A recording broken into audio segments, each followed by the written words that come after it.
find yourself reacting with an emotional trigger when people are not doing what you expected them to do, or maybe what you wanted them to do? Does it ring a bell? Do you know that sort of experience? Or maybe you have someone in your life, like a close person, you know, a friend or family, who says things to you that make you feel, oh, whatever I do it's never enough. And you kind of don't get it right for them, you know, and therefore you might have become a pleaser or someone who obliges others. And or you maybe feel triggered because people say certain things to you, that people who are close to you, and then you make it mean that you're stupid or you're wrong, or you know, whatever it is you're believing, and that causes the emotional trigger. Do you know those scenarios? Well, today I want to help you to actually understand them better and how to love yourself again. And you know, because to do that, to love yourself again after this trigger has happened, there is a secret ingredient that most of society doesn't know that we have it. And you know, I want you to know it, and so you can work with it and help yourself to love yourself. Hey, I'm Cummins. I am the founder of liberatinghearts.com. I am an energy healer and a self-love or self-empowerment mentor, and I'm here to actually help you to come back to your true self and love yourself without the need of anybody else. Just being on your own, loving yourself without having anybody in your life or without needing anybody in your life. So this is how we start actually.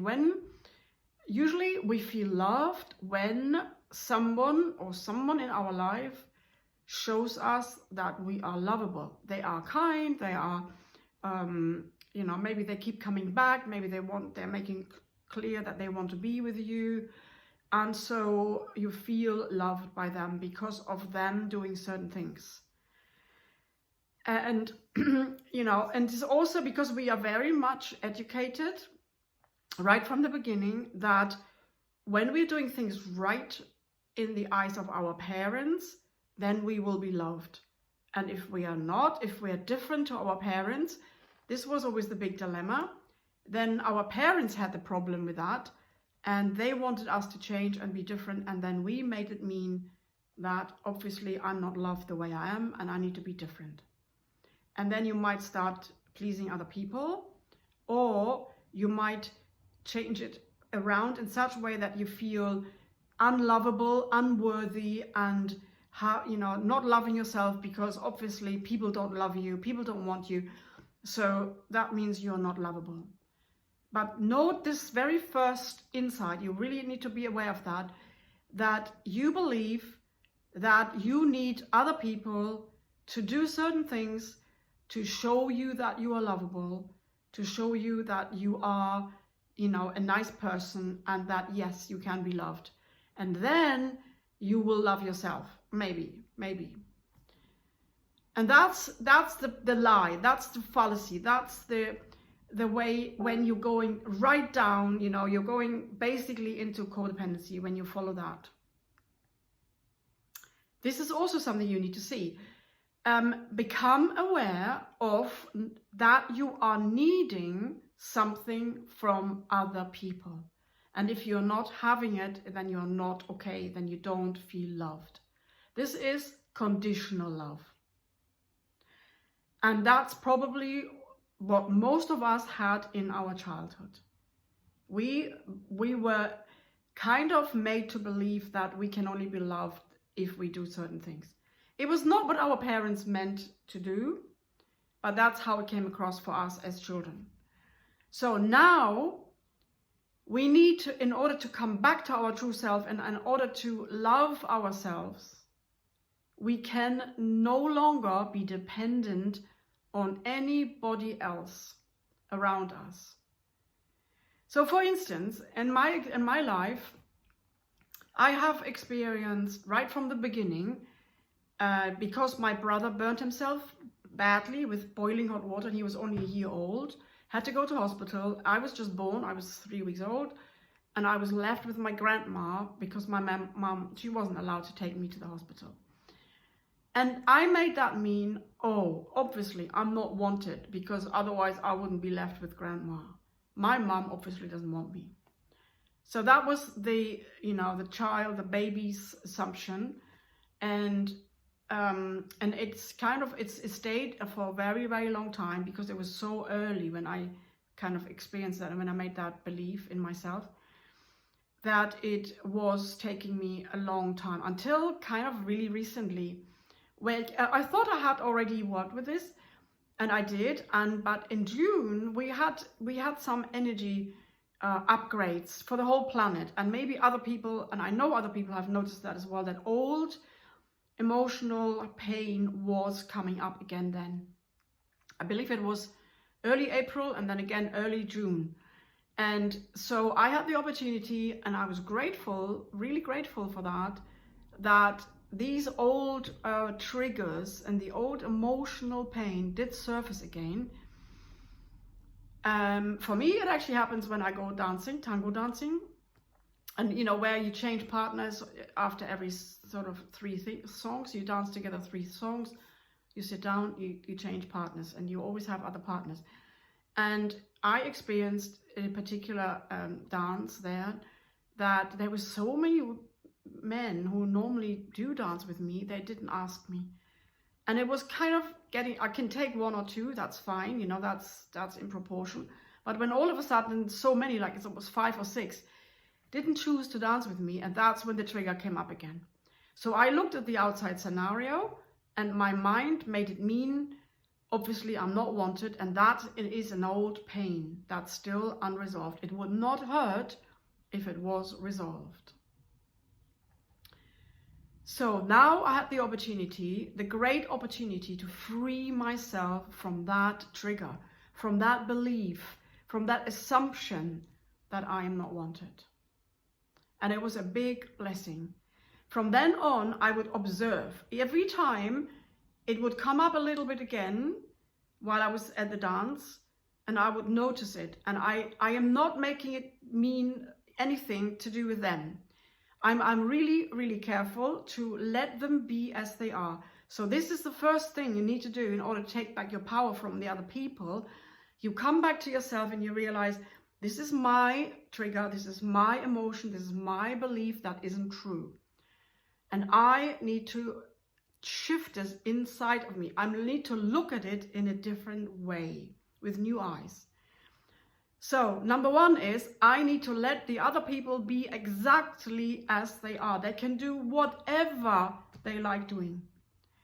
If I still want to change them, if I have a kind of a story going on in my head that criticizes them, that makes them wrong, maybe judges them, or they shouldn't be like that, that's not very kind, you don't do that, whatever, then I am still invested in them. I'm still invested in their behavior. But don't forget, everybody is their own person. You cannot control them. You cannot demand anything of them. They are allowed to do exactly what they want to do. When you can do that, 100%, you're taking back your power. It's almost like you're cutting this connection to the other people off. Okay, be as you like, whatever. It's your choice, it's your life. You take the consequences of your actions, and I take the consequences of my actions. And my actions are now allowing the other people to be as they are. So basically, I'm embracing them, even though they are seemingly creating pain in me. But I know they don't, because it's the belief I am not wanted is what creates the pain. Because that's a false belief, an untrue belief that isn't true. And the untrue belief, I am not wanted, that's not true. It's complete fallacy, because I am a child of God. I am a being on this world. I have a special energy. I bring certain talents, certain, energy. We all do. We all have. We all come here for a reason, and we are all special, and we are all loved and lovable. So the belief I'm not wanted is rubbish. It's not true. So now every time I was in that situation again, I had decided you can do whatever you like. And it took me, I think it took me 3 events when I really, really let it go and when I came back to my own peace. So I was practicing every time I went to the dance. It was not always easy, but I was working with myself and I was embracing the situation because I wanted to fully love myself as I am without needing anything from anybody. And by the 3rd event, I totally, this, even the wanting, oh, come on, dance with me. Oh, come on, don't be such a prick or whatever. I wasn't even saying anything of that in my head anymore.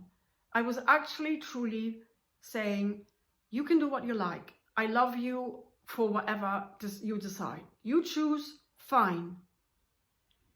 So then I realized, by doing it the last time, I realized, wow, so I was still holding on a little bit. And then I cut this off, this want, and I really let it go and I surrendered to really loving and being, okay with what is here right now. Even if I didn't get a dance at all on that event, I would choose to be okay. I would just listen to the music.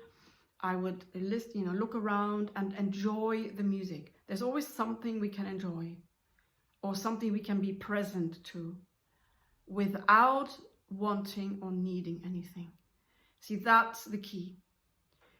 That is the ultimate secret of coming back to ourselves and knowing that I am already whole and complete because I am love. And love loves. Love loves me as I am.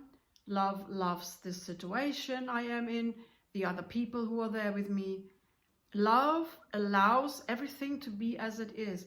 Love has 0 resistance. And when I can apply that ingredient, let's say, the secret ingredient is I am love. And if I can apply in every situation, I am love, and being that love, then I have 0 resistance. And that's what I got to. And I can tell you, that's the most freeing place to be. You're just in this now moment and you don't want to change anything. Not even a little bit. That's true freedom. That is coming back to your true self. Then you have got everything you need. You don't want anything. You're content. And you are able to embrace life as it is here and now. And the more we do that, the more we are surrendering, the more we are letting go of any control, any demands, any have-tos, any wanting anything from the outside. And we are coming back to our own stillness, to our own peace and love. And by doing that, life is able to bring us all of those things that our soul and that on a deeper level, on a heart level, we have been desiring without doing anything. We do not need to chase our desires. We do not need to tell the universe again and again and again and again. And we certainly do not tell other people to do certain things and to act in certain ways. Only when we can let go of wanting or needing anything from the outside world, we are free. And the secret ingredient to loving yourself is knowing that I am love. And when you really know that, you don't need anything. You don't need to do anything. You don't need anything from the outside. Let me know if that makes sense. If you liked it, please give me the thumbs up. And if you want to hear more videos on how to love yourself, on how to live your life from love and create harmonious and loving relationships by doing so, please subscribe. And I love speaking on this subject. And my passion is really to live your life from love and by being that love that you already are. Until next time, and please do ask your questions if you have any, and if you want, you can also you can email me, you can connect with me, and on Facebook as well. You can join my group. And I've also got a heart alignment meditation for you that will help you to come back to your heart, come out of your mind, you know, really drop down from your mind to your heart and be present there in your heart with your own love. And if that interests you, I'm going to leave the link under the video so you can subscribe to that and listen to that every day. Best once or twice is good, first thing in the morning and in the evening. And to empower yourself that way by telling your mind, hey, I am love. Because in that meditation, you are experiencing your own love and your own peace. And then the mind can see, oh yeah, you know, she's connecting with herself. Because the mind is not ever, you know, never had the role of guiding you and telling you what to do and running your life. You are the one who has to run your life from your heart. Okay, so I hope that helped you, and I look forward to being with you next time. Bye for now.